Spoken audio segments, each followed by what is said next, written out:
एक क्षण के लिए भी मेरे कृष्ण को मत भूलो, मेरे गोविंद को मत भूलो। कि वाणी गुणानुकथने श्रवणौ कथायाम कि हस्तौ च कर्मस मनस्तव पादयोर्नः कि स्मृत्याम शिरस्तव निवास जगत प्रणामे कि दृष्टि ही सताम दर्शने तु भवत्तनूनाम हस्तौ च कर्मसु मनस्तव पादयोर्नः। भगवान का चिंतन करो और संतों की सेवा करो।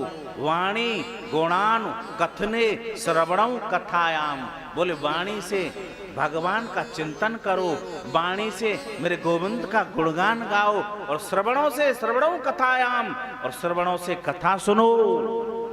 हस्तौ च कर्मसु मनस्तव पादयोर्नः, और हाथों से सेवा करो। भगवान के चरण कमलों की सेवा करो, गुरु के चरण कमलों की सेवा करो, संत जनों के चरण कमलों की सेवा करो। स्मृत्याम सुरस्तव निवास जगत प्रणावे, जो मेरे गोविंद हैं, मेरे जगदीश्वर हैं, उनकी सेवा में लगे रहो।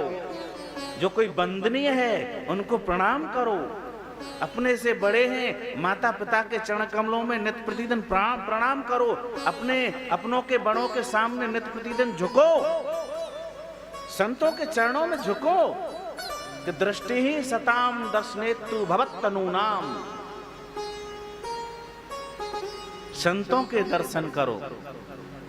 संतों के दर्शन करने से मुक्ति हो जाएगी, संतों की सेवा करने से मुक्ति हो जाएगी।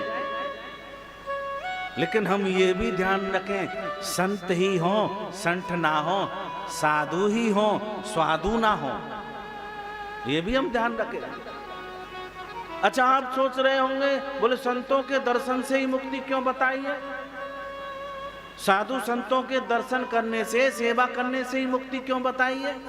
भगवान के दर्शन हो जाते हैं ऐसा बताया है कि साधु संतों के दर्शन करने से ऐसा समझो कि भगवान के दर्शन हो गए, ऐसा क्यों बताया है? कि दृष्टि ही सताम दर्शनेतु भवत्तनूनाम, क्योंकि स्वयं भगवान कहते हैं संत स्वयं प्रत्यक्ष मेरा ही रूप है। जय श्री कृष्ण। भगवान ने स्वयं कहा है कि संत कोई और नहीं है, प्रत्यक्ष मेरे ही शरीर हैं संत, प्रत्यक्ष मेरे ही रूप हैं संत, प्रत्यक्ष